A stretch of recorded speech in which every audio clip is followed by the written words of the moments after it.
ओम आर्यवर्त। नमस्ते दोस्तों, मैं संदीप आर्य आपका स्वागत करता हूं। आज का विषय है कि शहद खाना सही है या गलत, यानी कि पाप है या पुण्य।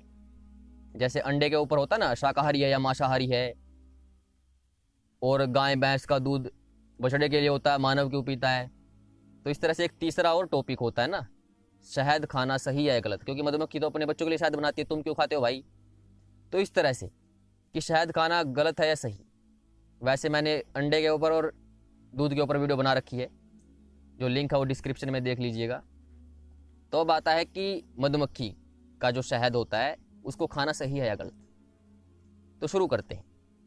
पहले हम बात करेंगे मधुमक्खी के छत्ते के बारे में, कि उसमें जो मधुमक्खियां होती हैं कितने प्रकार की होती हैं, क्या क्या उनका काम होता है। तो उसमें एक मक्खी होती है रानी, वो मादा होती है रानी मक्खी, और कुछ होती हैं वर्कर्स, और कुछ होती हैं ड्रोन। जो वर्कर होती हैं वो मादाएं होती हैं, फीमेल होती हैं। ड्रोन होते हैं, मेल होते हैं, नर होते हैं। तो क्या होता है, जो वर्कर बी होती है यानी कि मादा, वो अंडे देती है, लेकिन वो अंडे किसी नर द्वारा सेक्स करके नहीं होते, वो डायरेक्ट अंडे ही देती है, अनफर्टिलाइज्ड एग। और वो फिर बाद में मेच्योर होके नर बनते हैं, यानी कि ड्रोन नर बनते हैं। लेकिन हर छत्ते में क्या होता है, एक मक्खी रानी होती है। वो रानी कैसे बनती है, जो मादा मक्खियां होती है ना, उनमें से किसी एक मक्खी को स्पेशल टाइप का शहद खिलाया जाता है, यानी कि मक्खियां खुद ही खिलाती हैं जब उनको कोई रानी चाहिए होती है। अगर कोई रानी मर गई बाई चांस, तो उसको नई रानी मिल जाती है। नई रानी बनती कैसे है, शहद, पोलन्स यानी कि परागकण, और स्पेशल टाइप के मधुमक्खियों के गले के एंजाइम, कुछ प्रोटीन, इनको मिला के एक वाइट वाइट सा एक जेल सा बनता है, वो खिलाया जाता है एक मादा मक्खी को, यानी कि वर्कर को, वर्कर बी को। तो फिर बाद में वो ट्रांसफॉर्म हो जाती है रानी मक्खी में, यानी कि उसका जो पीछे वाला हिस्सा होता है ना थोड़ा बड़ा हो जाता है और मक्खियों से, तो वो रानी मक्खी बन जाती है। तो उससे क्या होता है, रानी मक्खी काम क्या होता है, वो सिर्फ अंडे अंडे देती रहती है, बच्चे बच्चे।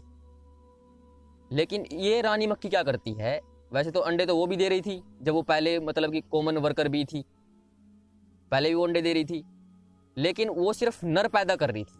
लेकिन ये रानी क्या करती है, एक साथ में और मादाएं भी पैदा करती, लेकिन ये संभोग से करती।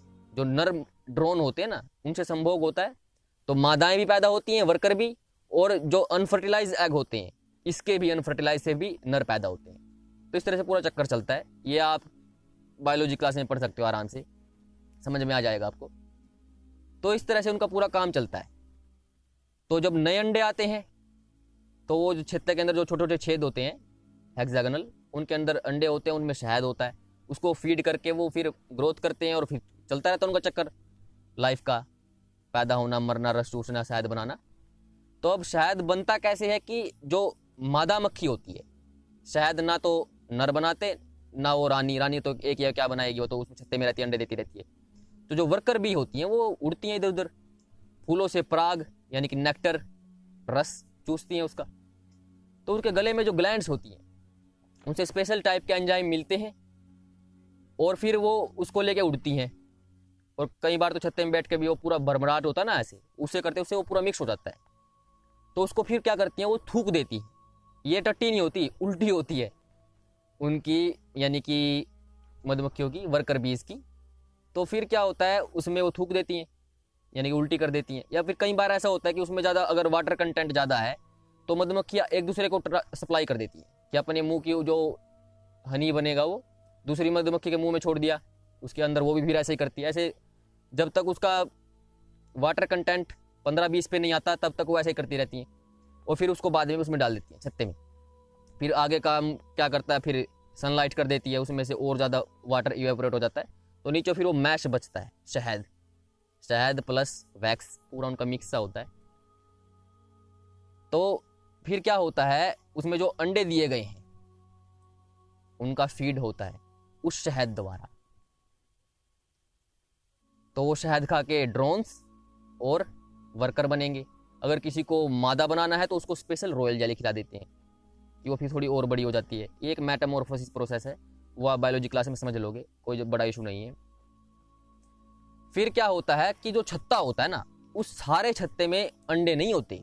जो छत्ते में छोटे छोटे छेद होते हैं ना, षटकोण के आकार के, हेक्सागोनल, उसमें पूरे में अंडे नहीं भरे होते सारे में, कि भाई छत्ता इतना भी होता है, इतना भी होता है, कुछ में तो पता नहीं कितना कितना धड़ी 50-50 100 किलो शहद निकल आता है। तो उनमें क्या होता है, सभी जगह छत्ते में इल्लिया यानी कि अंडे नहीं होते। तो जिस क्षेत्र, उस हिस्से में अंडे नहीं होते ना, उसी को काटो। सारा छत्ता कभी नहीं काटना चाहिए, ये बात आप ध्यान रखना कि सारा छत्ता कभी मत तोड़ो। जिसमें इल्लियां हैं, अंडे हैं, वो वाला हिस्सा छोड़ो, बाकी को काट लो। क्योंकि मधुमक्खी नया छत्ते की जो मरम्मत है, बनाना है, वो 8-10 दिन में कर लेती है। और जितना शहद, यानी कि मधुमक्खी की संख्या के ऊपर डिपेंड करता है कितना शहद बनाया उसने। तो उस शहद को बना करके, यानी कि जितना शहद उन्होंने बनाया, वो 20-25-30 दिन में दोबारा बना लेती है। और ये जो प्रक्रिया होती है ना शहद बनाने की, फूलों का रस चूसना, ये क्या करती है, पोलिनेशन भी करती है। यानी कि फूल के अंदर जो फर्टिलाइजेशन होता है ना आपस में, उसका काम भी तो मधुमक्खी करती है। और इससे धरती में सारा इकोसिस्टम चलता है। आप वीडियो देखना कि अगर मधुमक्खियां ना हो दुनिया में तो क्या हो दुनिया का। ये वीडियो आप सर्च कर लेना इंटरनेट पर, सारा इकोसिस्टम टूट जाएगा। क्योंकि सबसे पहले जो आहार श्रृंखला का बेस है वो तो पेड़ पौधे ही हैं, उनका बढ़ना भी तो जरूरी है। तो जो छोटे छोटे कीड़े मकोड़े होते हैं वो भी फर्टिलाइजेशन का काम करते हैं, पक्षी भी करते हैं, इवन बहुत सारे जानवर भी करते हैं, चमगादड़ भी करता है, हाथी भी करते हैं। कुछ फूलों में तो बड़े बड़े फूल होते हैं, जो रेफलेशिया आदि। तो क्या होता है, जो इस तरह का काम होता है फर्टिलाइजेशन का, उनमें मधुमक्खियां बहुत इंपॉर्टेंट होती हैं। तो आपने थोड़ा शहद निकाला, अब उनको और काम करना पड़ेगा, क्योंकि सबको अपना अपना शरीर अपने कर्माशय से मिलता है भाई। मानव का शरीर हो गया, कोई और जीव जंतु, सभी अपने कर्मों से बनते हैं। जिस व्यक्ति ने मानव शरीर में कि जैसे कर्म किए, कुछ आदमी तो बहुत सारे दुनिया का ठगिया खाते हैं, तो फिर वो ऐसे ही शरीर में जाते हैं जिनको फिर बाद में उसका ऋण चुकाना होता है। अब शहद और कितना, आप उसका कैलकुलेशन नहीं कर सकते कि मधुमक्खी कितना मानव समाज को दे रही है, क्या आपको पता भी नहीं चलेगा। ये नेचुरल साइकिल है कि वो कितना ऋण चुका रही है। 24 घंटे लगी रहती है, 24 घंटे। तो इससे क्या होता है, प्रोडक्टिविटी बढ़ती है फल फूलों की। और अब तो पूरा वो कल्चर हो गया ना, बी कल्चर, एपीकल्चर। तो उसमें क्या होता है कि आप पूरा बागान लगाइए और साथ में वो भी लगा लीजिए छत्ते मधुमक्खी के, इल्लियों वाले को छोड़कर बाकी का हिस्सा शहद का निकाल लीजिए। इस तरह से काम होता है। तो अपने अपने कर्मानुसार शरीर मिलता है और उसी के अनुसार आपको उस शरीर में रहना पड़ता है, अपने भोग भोगने पड़ते हैं। जिसने ऐसे ठगिए काम किए, लाखों करोड़ों चूना लगा दिया, अब फिर इस तरह से उतारो उपकार अपने, वो उपकार उतार रही है अपने अपने कर्मों के अनुसार शरीर मिला उसको। यही न्याय है ईश्वर का। तो अपना काम कर रही है, लेकिन उसको सताना या उसको मारना, उसके बच्चों को काट देना, ये पाप है। इस तरह शहद नहीं निकालना चाहिए, ये गलत हो जाता है। ऐसे तो गाय को पीट पीट कर भी दूध नहीं निकालना चाहिए, ठीक, बच्चे को पीट पीट कर भी नहीं पढ़ाना चाहिए। इस तरह से होता है, क्योंकि जो ये होता है ना शहद और वैक्स भी होता है इसमें साथ में, इनके बहुत सारे मेडिकल पर्पस हैं, बहुत सारे। इवन जो आपकी माताएं, बहनें, पत्नियां जो भी है ना, गर्लफ्रेंड को तो मैं पत्नी मानता हूँ कि दोनों का काम एक ही है, लेकिन उसको कुछ लोगों ने क्या कर रखा है, गर्लफ्रेंड को एंजॉय के लिए कि शादी से पहले, बाद में फिर बच्चे पैदा करने के लिए। ऐसा होता ही नहीं। जिसके साथ आपने संभोग कर लिया वो पत्नी होती है, ये मान के चलो। बॉयफ्रेंड हस्बैंड दोनों एक। अब कुछ फेरे लगा के कबूल करके, ये सब फॉर्मेलिटी है, ठीक। जिसके साथ आपका एक बार संबंध हो गया वो आपकी पत्नी, वो आपका पति, ठीक हो गया। तो वैसे ही जो भी आपके परिवार के सदस्य हैं वो मेकअप करते हैं, कुछ भी करते हैं, दवाइयाँ खाते हैं, सब में बी वैक्स इस्तेमाल होता है। कितनी ही दवाइयाँ हैं जिसमें हनी और बी वैक्स दोनों का इस्तेमाल होता है। Cosmetic surgery, cosmetics products, medical line में, इनमें बी वैक्स का बहुत इस्तेमाल होता है, बहुत इस्तेमाल होता है। तो सारा का सारा जो काम है वो मधुमक्खियों से ही होता है। मानव उसका यूज करता है कि भाई इसका प्रोडक्ट का यूज करके मानव ने पता नहीं कितनी कितनी जगह पर जो अलग अलग तरह के शोध होते हैं दवाइयों के ऊपर, उसमें हनी का बहुत बड़ा योगदान होता है। और हनी शहद के तो वैसे भी बहुत सारे यूज हैं यार, लेकिन तड़पा के नहीं, तड़पा के नहीं कि भाई उसको जला के ये करके नहीं, उसको धुआं दिखाइए, वो थोड़ा इधर उधर हो जाएगी, इससे उसको कोई हानि नहीं होती।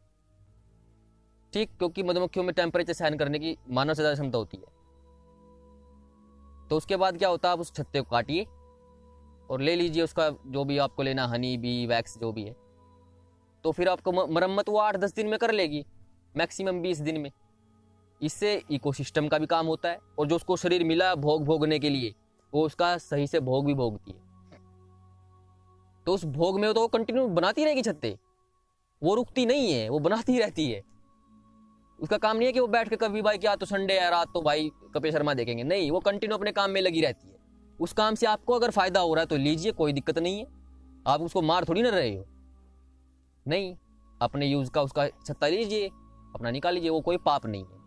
ठीक, किसी को दुखी करना, उसके अंदर इस तरह से कोई दुख नहीं होता कि छत्ता चला गया, वो अपना कंटिन्यू काम करती रहती है। उसका जीवन होता है 4-5 हफ्तों का, उसमें वो संभोग भी करती है, बच्चे भी करती है, एक आदि का लक होता है कि वो रानी बन जाती है।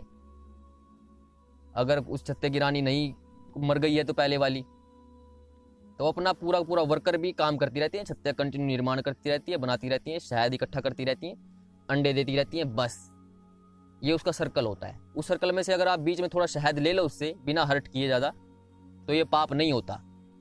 ठीक, क्योंकि अगर आप मेहनत भी करते हो तो उसमें भी तो आपका शरीर दुखता है ना, बाद में वो आपके लिए फायदेमंद होता है।